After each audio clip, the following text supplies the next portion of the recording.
नमस्कार मेरे प्यारे साथियों, स्वागत है आपका मोनो एकेडमी में। तो इतिहास की क्लास में हम देखते हैं कि हमने अभी तक क्या क्या कर लिया है। हमने ऋग्वैदिक काल कर लिया है, उत्तर वैदिक काल, जैन धर्म, बौद्ध धर्म, भागवत धर्म, शैव धर्म। उसके बाद हमने फिर पढ़ा था मौर्य काल। मौर्य काल में मेरी पहली क्लास थी चंद्रगुप्त मौर्य के ऊपर। उसके बाद अशोक, फिर मौर्य काल का प्रशासन। आप ये सारी वीडियो अगर आपने अभी तक नहीं देखी हैं, मैंने उनको बहुत ही आसान भाषा में समझाया है, जो कि एनसीईआरटी और विभिन्न किताबों का निचोड़ है। और आज हम बात करेंगे मौर्योत्तर काल की। दोस्तों, यदि आपका मन ज्योग्राफी ऑप्शनल लेने का है और अगर आपने वो ज्योग्राफी ऑप्शनल भी ले लिया है, तो मैंने उसकी 2 वीडियो बनाकर डाल भी दी हैं। और जैसा कि मैंने उसमें बताया है कि मैंने किस किस से पढ़ा है और मैं कैसे कैसे आपको तैयारी कराने वाला हूँ ज्योग्राफी ऑप्शनल की, सारी मैंने उसमें बता दी है। आप वो वहाँ जाकर देख सकते हैं। तो चलिए शुरुआत करते हैं मौर्योत्तर काल से। सबसे पहले देख लेते हैं इस काल की विशेषताएं। अब पॉइंट वाइज देखेंगे कि इसमें काल में क्या क्या हुआ था। तो यह काल कई छोटे छोटे राज्यों का काल खंड है, क्योंकि मौर्य साम्राज्य के विघटन के बाद बहुत से नए राज्य खड़े हो गए और विदेशी आक्रमण भी इसी काल में हुए थे। इस समय इंडो ग्रीक, शक, कुषाण, पहलव आदि का भारत पर आक्रमण हुआ तथा इन्होंने भारत में राजवंश की स्थापना की। और यह काल विकेंद्रीकरण का काल है और इसी समय भूमि अनुदान की शुरुआत हुई तथा राजा अनुदान भोगियों को कई प्रकार के अधिकार सौंपने लगे। विकेंद्रीकरण का मतलब होता है कि जो सेंटर में यानी कि केंद्र में शक्ति होती है, वो शक्तियां नीचे ट्रांसफर कर देना। जैसे कि भारत में 3 टायर सिस्टम है, यहाँ पर पंचायती राज है, संसद है, तो ये विकेंद्रीकरण का उदाहरण होता है। तो भूमि अनुदान का पहला साक्ष्य कहाँ मिलता है? नागनिका यानी कि नैनिका के नानाघाट अभिलेख से। और यह जो अभिलेख है प्रथम सदी पूर्व का अभिलेख है। और इसी समय विदेशी व्यापार सर्वाधिक उन्नत था पूरे प्राचीन भारत में। अगर पूरे प्राचीन भारत की बात करें तो मौर्योत्तर काल सबसे अधिक विदेशी व्यापार से उन्नत था। और इसी समय सर्वाधिक व्यापार मार्ग विकसित हुए। सर्वाधिक नगरीकरण का काल भी यही है और द्वितीय नगरीकरण की पराकाष्ठा का काल भी यही है। सर्वाधिक बंदरगाह भी इसी समय मिलते हैं देखने को। और पेरिप्लस ऑफ इरीथ्रियन सी का जो लेखक है वो कहता है कि इस समय 24 बंदरगाह थे। सर्वाधिक शिल्पों का विकास भी इसी समय हुआ और इसी समय उन्नत श्रेणी व्यवस्था भी हुई थी। यही वह काल है जब सर्वाधिक मुद्रा इसी समय जारी किए गए थे। और अब बात करते हैं इस समय की मूर्ति कला की। इस समय 3 मूर्ति कला विकसित हुई थी जो आपकी एग्जाम में पूछी जाती हैं। गांधार शैली, मथुरा शैली, अमरावती शैली। तो इन सब में सबसे पहले आई थी मथुरा शैली। जैसे कि आपको दिख ही रहा है कि मथुरा शैली, यह मथुरा शैली का केंद्र कहाँ पर रहा होगा? मथुरा में। यह बिल्कुल शुद्ध रूप से भारतीय शैली है। इसमें विदेशी कला या बाह्य कला का बिल्कुल प्रभाव नहीं है। और यह कला जो हुई थी कनिष्क के समय प्रारंभ हुई थी। वो गांधार कला, अब बात करते हैं गांधार कला की। गांधार कला का जो प्रमुख क्षेत्र है वो पश्चिमोत्तर भारत का क्षेत्र है। तो आपको याद बिल्कुल रख लेना है कि जो मथुरा शैली है वो भारत में बिल्कुल विशुद्ध रूप से भारत में शुरुआत हुई थी इसकी। और गांधार की पश्चिमोत्तर भारत का क्षेत्र था। जैसे कि मैं आपको एग्जाम्पल दूं, तक्षशिला, गंधार, पेशावर, बमियान, हड्डा, चरसड्डा। और यह जो मूर्ति कला है भारतीय एवं यूनानी कला के मिश्रित रूप से बनी हुई है। और अब बात करते हैं अमरावती कला की। उससे पहले बता दूं कि जो मथुरा कला है वो फर्स्ट एडी और जो गांधार मूर्ति कला है वो पहली और दूसरी शताब्दी में ज़्यादा इनका विकास हुआ था। और अमरावती कला के बारे में देख लेते हैं। यह कला सातवाहन एवं इक्ष्वाकु वंश के अंतर्गत विकसित हुई थी। तो इन मूर्तियों में क्या है विशेषताएं? इंद्रिय सुखों एवं भौतिक सुखों पर विशेष ध्यान दिया है। अब बात करते हैं हम वंश की। तो सबसे पहले पढ़ेंगे हम शुंग वंश। तो मैंने मौर्य साम्राज्य में बता दिया था कि 185 बीसी में पुष्यमित्र शुंग ने मौर्य साम्राज्य बृहद्रथ की हत्या करके शुंग वंश की स्थापना की थी। का माना यह भी जाता है कि इसके समय यूनानियों, जिन्हें यवन भी कहते हैं, उनका आक्रमण हुआ था, जिसे इसने विफल कर दिया था। और इस जीत के उपलक्ष्य में उसने 2 अश्वमेध यज्ञ कराए थे। तो इसकी जानकारी का स्रोत है पतंजलि का महाभाष्य तथा धंगदेव का अयोध्या अभिलेख। तो यहाँ से आपके क्वेश्चन बन गए कि इसकी अश्वमेध यज्ञ की जानकारी का स्रोत क्या है, पतंजलि का महाभाष्य तथा धंगदेव का अयोध्या अभिलेख। तो अब थोड़ा सा देख लेते हैं कि अश्वमेध यज्ञ किस किसने कराए थे। अंतिम शासक यानी कि सबसे बाद में अश्वमेध यज्ञ कराए थे 18वीं सदी में सवाई राजा जय सिंह ने। और सबसे ज़्यादा अश्वमेध यज्ञ कराए थे मयूर सरवन ने, उसने 18 यज्ञ करवाए थे अश्वमेध यज्ञ। और यह कदम्ब वंश का शासक था। और नागवंश के शासक धार शिव ने 10 अश्वमेध कराए थे, 10 अश्वमेध यज्ञ कराए थे। और इसी के नाम पर दशाश्वमेधा घाट है बनारस में। और क्या है, पतंजलि जो है उसी ने अश्वमेध यज्ञ कराया था पुष्यमित्र शुंग का। तो शुंग वंश से आपके इंपोर्टेंट क्वेश्चन कौन से बन गए कि शुंग वंश की स्थापना किसने की और अश्वमेध यज्ञ किसने करवाए थे इसके काल में, और इसकी जानकारी का स्रोत क्या है। और शुंग वंश का अंतिम शासक देवभूति था, जिसकी हत्या वासुदेव कर्ण ने करके कण्व वंश की नींव रखी। अब कर्ण वंश के बारे में देखते हैं, इसमें इतनी ज़्यादा पढ़ने की जरूरत नहीं है। तो कर्ण वंश का संस्थापक कौन हो गया, वासुदेव। और इसका जो अंतिम शासक था वो सुशर्मा था।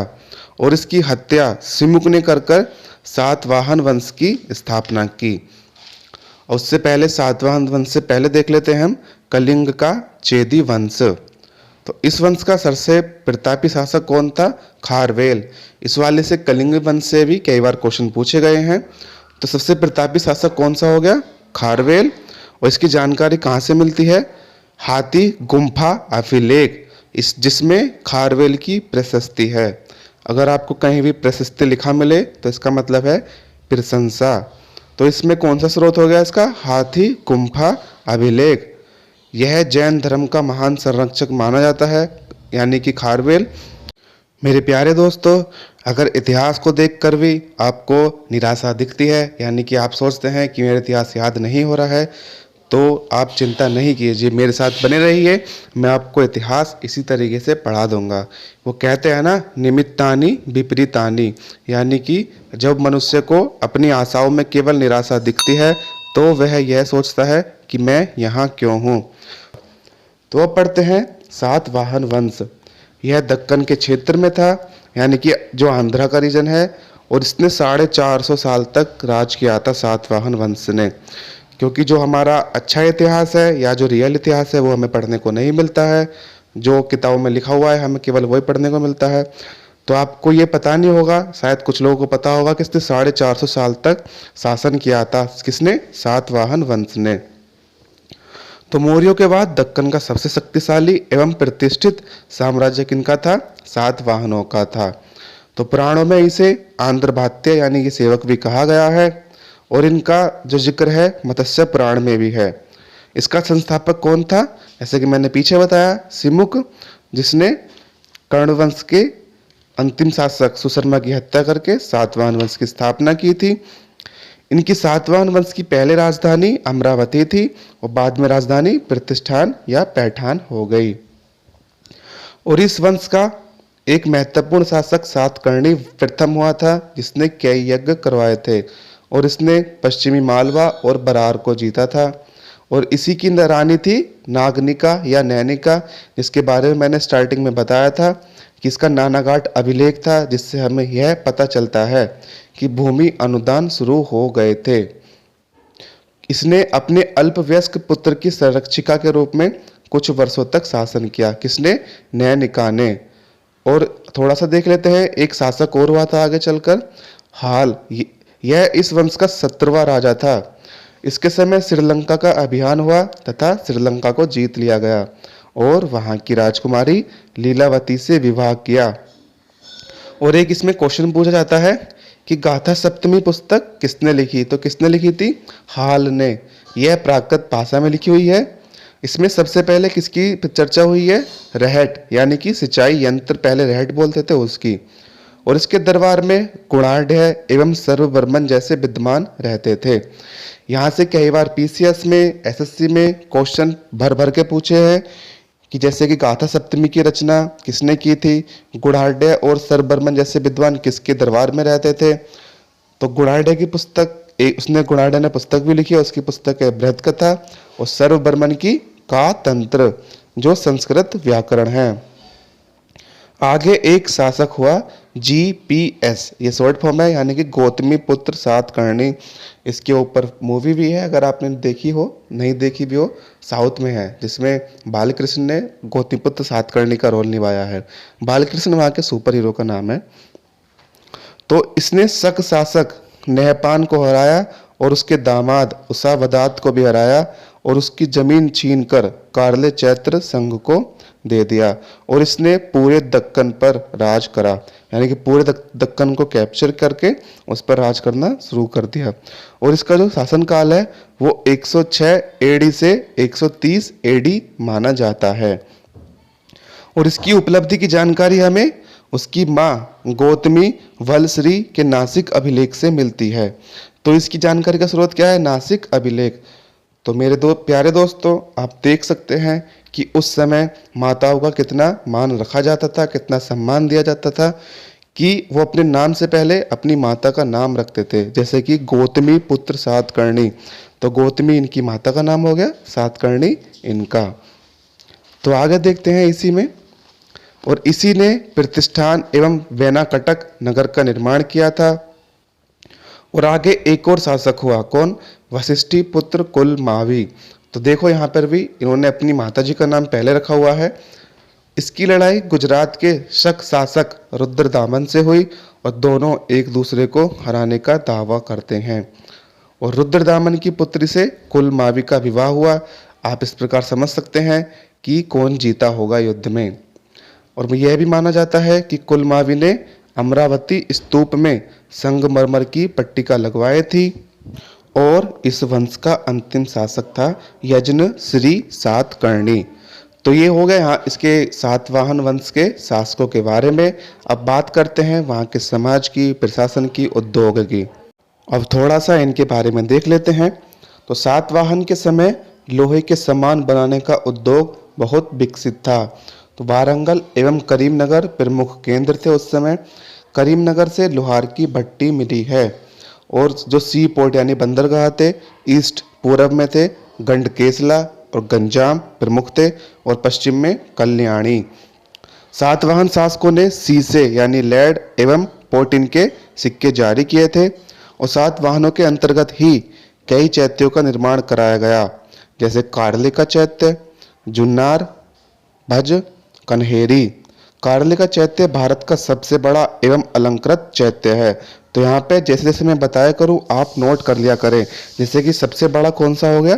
कार्ले का चैत्य। और जुन्नार का जो चैत्य है वह गोलाकार है। और अजंता में चित्रकारी की शुरुआत भी सातवाहनों के समय से हुई थी। तो ये भी बिल्कुल बहुत इंपॉर्टेंट है, बूझ लेगा कि अजंता की गुफाओं में चित्रकारी की शुरुआत कब हुई थी? सातवाहनों के समय से। अजंता कहाँ है? महाराष्ट्र के औरंगाबाद जिले में। और अमरावती स्तूप का निर्माण भी इसी समय हुआ था, एवं नागार्जुन कोंडा का भी। तो चैत्य और बिहार में थोड़ा सा बच्चों को डाउट होता है कि अलग अलग है कि एक ही है। जो चैत्य होते हैं वो बौद्ध धर्म के पूजा गृह होते हैं, और जो बिहार होते हैं वो भिक्षुओं के निवास के रहने के स्थान होते हैं। तो यहाँ पर आपका सातवाहन खत्म होता है। ये सारा का सारा मैंने एनसीईआरटी से, मेरी किताब से, और जो साउथ इंडिया की जो किताब है उसका मैंने पढ़कर आपको यहाँ पर बता दिया है। अगर आप स्टेट पीएससी की तैयारी कर रहे हैं, यूपीएससी की तैयारी कर रहे हैं, या किसी भी एसएससी की, यूपीएसआई की, यूपी ट्रिपल एससी की, तो इनमें से आपका क्वेश्चन कहीं भी नहीं जाने वाला। तो मेरे प्यारे दोस्तों, आपका सातवाहन वंश यहाँ पे समाप्त होता है। कल हम पढ़ेंगे जो विदेश से आक्रमण हुए थे, उन्होंने जो इस काल में अपने शासन स्थापित हुए थे उसके बारे में, जैसे कि इंडो ग्रीक हो गया, शक हो गए, और उसके बाद हैं कुषाण हो गए, प्रहल्लभ हो गए, और उसके बाद इनके प्रशासन के बारे में। फिर उसके बाद आपका संगम काल चल जाएगा, फिर गुप्त काल। तो आपका थोड़ा सा रह गया है प्राचीन भारत, उसे हम ऐसे ही समाप्त कर देंगे। मैं वीडियो को ज़्यादा लंबी बनाना नहीं चाहता, मैं चाहता हूँ कि आपका केवल ये 15 से 20 मिनट की वीडियो हो। तो अगर वीडियो पसंद आई हो तो उसे लाइक करें, शेयर करें, और अगर आपने मेरे चैनल को अभी तक सब्सक्राइब नहीं किया है तो सब्सक्राइब अवश्य करें, बेल आइकन दबाना ना भूलें। आपका बहुत बहुत धन्यवाद।